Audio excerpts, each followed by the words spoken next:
देवकी जी अपनी बहू सारिका के कमरे में आई तो देखा वो अपना सामान पैक कर रही थी। ये देखकर उन्होंने कहा, बहू तुम्हारी पैकिंग हो गई क्या?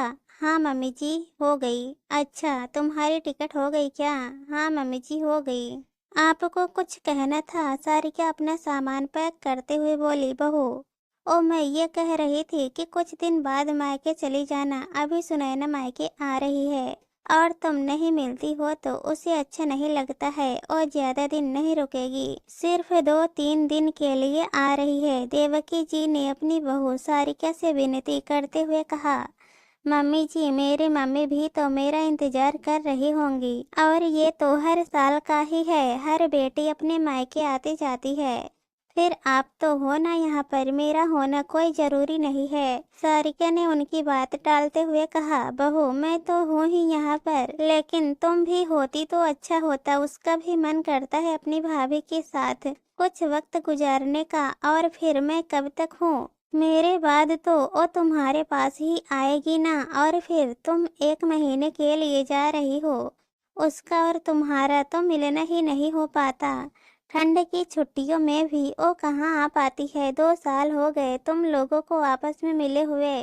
इसलिए कह रही हूँ कि 2 दिन बाद चली जाना।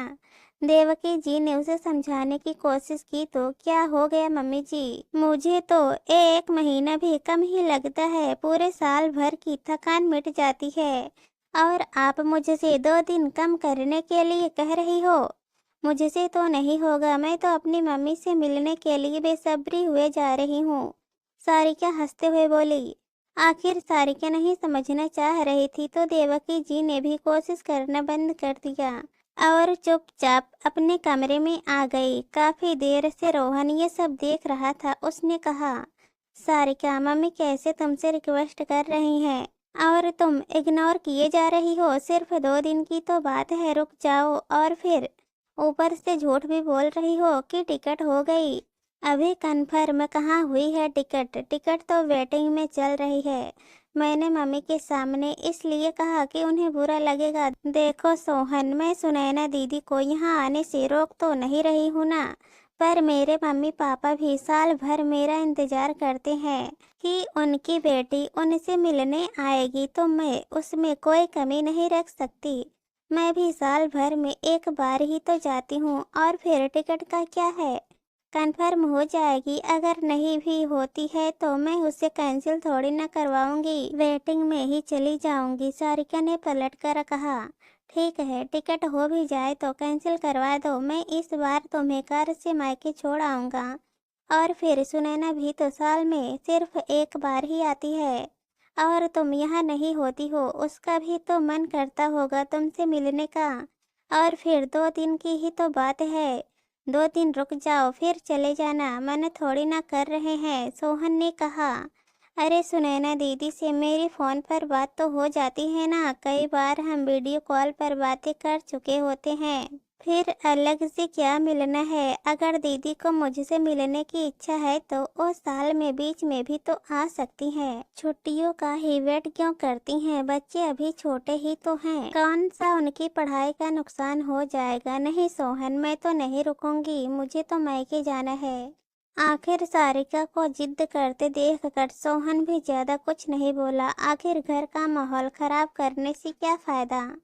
सुनैना पूरे साल में सिर्फ 2-3 दिन के लिए ही आती थी। बच्चे स्कूल जाते थे और सास पिछले 3 साल से बिस्तर पर थी, इसलिए सुनैना ज्यादा वक्त नहीं दे सकती थी। जब उसकी ननद गर्मी की छुट्टियों में आती थी तो 2 दिन का समय निकाल कर वो मिलने आती थी, पर यह बात सारिका समझना नहीं चाहती थी। खैर सारिका को नहीं रुकना था और ओ नहीं रुकी। जिस दिन सुनैना को आना था उसके 1 दिन पहले सारिका अपने मायके रवाना हो गई।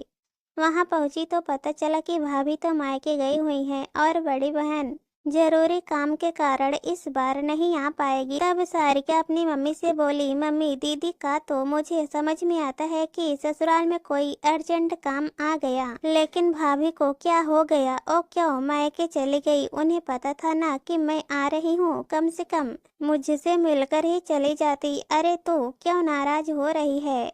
मैं हूँ ना घर पर, तुम मुझसे मिलने आई है या तेरी भाभी से? मम्मी ने सवाल किया तो सारिका मुंह बनाते हुए बोली, क्या मम्मी आप भी कुछ भी बोले जा रही हो? मिलने तो मैं सबसे ही आई हूँ ना, भाभी भी होती घर पर तो अच्छा ही लगता ना। अब बेटा वो भी साल भर अपने मायके जाने का इंतजार करती है। एक तो ये दूर दराज जिन बेटियों का ससुराल होता है ना, उनको पूरे साल भर इंतजार करना पड़ता है। इसलिए जैसे ही छुट्टियां पड़ी वो मायके रवाना हो गई। और इसमें गलत भी क्या है? मम्मी ने बेफिक्री से कहा। मम्मी कुछ भी गलत नहीं है, लेकिन कम से कम टाइम को इस तरह से एडजस्ट करना चाहिए ना कि ननद से मिल तो सको। आखिर ननद भी तो परिवार की सदस्य होती है और माँ के बाद मायका फिर भाभी से ही तो होता है। अगर ननद और भाभी में ही बॉन्डिंग नहीं होंगी तो बाद में ननद किसके पास आएगी? सारिका मम्मी को समझाते हुए बोली। उसकी बात सुनकर उसकी मम्मी अपनी बेटी की समझदारी वाली बातों से खुश होते हुए बोली, अरे वाह, मेरी बेटी तो बड़ी समझदारी वाली बातें करती है। अच्छा चल बता, तू तेरी ननद से मिलकर आ गई क्या? कैसी है वो? सुना है उसकी सास की तबीयत ज्यादा खराब रहती है। अब वो ठीक है? मम्मी के सवाल को सुनकर सारिका चुप हो गई। उसे चुप देखकर मम्मी ने पूछा, क्या हुआ? इस बार तेरी ननद आई नहीं या तेरे जाने के बाद आएगी? ओ मम्मी, ओ दीदी तो आज आ गई होंगी, सारिका ने हकलाते हुए कहा। आ गई होगी? आ गई होगी से क्या मतलब? आज आने वाली थी क्या? मतलब तुम मिलकर नहीं आई? वाह रे बेटा, सारी एडवाइज दूसरों के लिए, खुद को कुछ अमल नहीं करना है। जब खुद नहीं करती तो अपनी भाभी से क्यों उम्मीद करती हो? मम्मी उसे डांटते हुए बोली। पर मम्मी, पर क्या? बेटा, मुफ्त की सलाह और मुफ्त का प्रसाद हर कोई बांट सकता है, पर जब बात खुद पर आती है ना तो अच्छे अच्छों की हालत खराब हो जाती है। इसलिए लंबी लंबी बातें फेंकने से अच्छा है कि अपनी जिंदगी में खुद भी उसको अमल करके दिखा। अपनी भाभी में कमी निकालने से अच्छा है पहले अपनी कमियों को दूर कर। मैं तो बेवजह खुश हो रही थी कि मेरी बेटी की समझदारी है, पर ये तो ऐसी हरकतें कर रही है। आखिर माँ की डांट के सामने सारिका ने चुप रहना ही ठीक समझा, पर ये उसे समझ में आ गया कि भाभी के न होने पर जो कमी उसे लग रही है वो कमी सुनैना को भी तो महसूस होती होगी। इसलिए अगली बार से उसने ठान लिया कि वो टाइम को एडजस्ट करके मायके आया करेगी ताकि सबसे मिल सके, मायके में भी और ससुराल में भी।